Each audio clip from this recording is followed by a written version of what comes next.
Sekarang tuh banyak banget anak muda yang pengen jadi seorang trader. Salah satu alasan terbesarnya adalah ya pengen cepet kaya. Sama, sama gue juga. Gue pengen cepet kaya. Itulah alasannya kenapa gue duduk di sini di depan kamera dengan muka yang seperti ini. Karena gue pengen cepet kaya. Akan tetapi gue punya pandangan lain soal profesi trader ini. Jadi gue mau bahas ini lebih dalam lagi. Disclaimer dulu, ini tuh opini pribadi.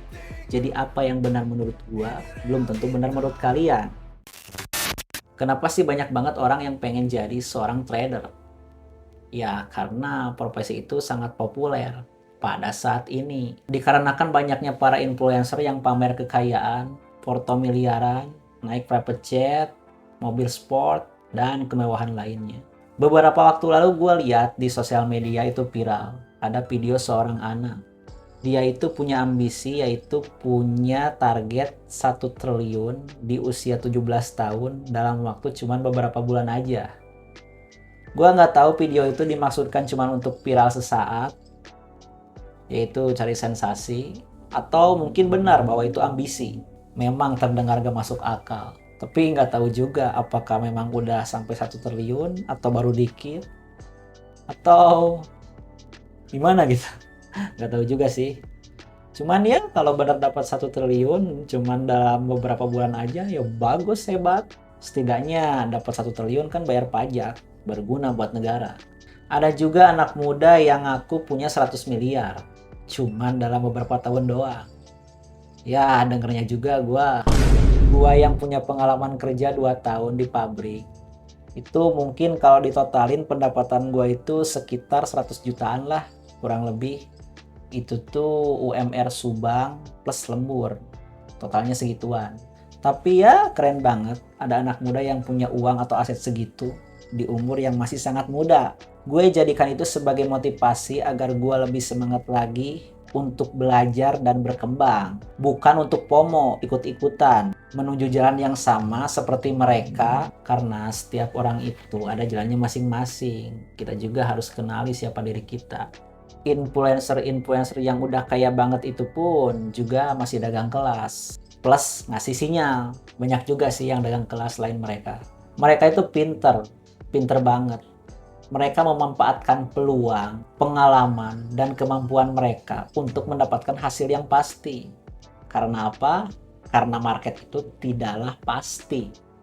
Apa sih kelebihan dan kekurangan seorang trader itu? Ya, kalau menurut gua sebagai orang awam, taunya bisa dapat untung gede, untung cepat, tapi rugi juga bisa cepet. Nggak perlu ribet-ribet kayak gini, nyiapin skrip, ngedit, mikirin ide, dan lain-lain. Bisa modal HP, laptop, sambil rebahan juga bisa. Itu kelebihannya. Sekarang apa kekurangannya? Ya kekurangannya resikonya tinggi. Banyak banget orang yang sudah rugi gitu. Kalian bisa cek aja. Banyak banget orang yang udah rugi. Karena trader itu lebih mengandalkan psikologi dibanding strategi. Lalu apakah trading satu-satunya jalan untuk menuju kita agar menjadi orang yang cepat kaya? Kalau menurut gue sih ada dua. Yang pertama ya memang trading, yang kedua itu jadi content creator. Tapi menurut gue pribadi, jadi content creator itu lebih sulit daripada analisa trading kayak gitu-gitulah. Kenapa? Karena ya seperti yang kalian lihat sendiri, gue nyiapin skrip, edit, nanti mikirin ide, ini pun tag video udah beberapa jam nih gagal nih. Kayak yang gue maksud itu bukan kayak minggu depan atau bulan depan ya, tapi mungkin gue juga punya prediksi untuk diri gue 3-5 tahun mungkin bisa jadi kaya. Mungkin, itu kan prediksi gue, makanya gue ngonten. Dalam bidang apapun semuanya persaingan.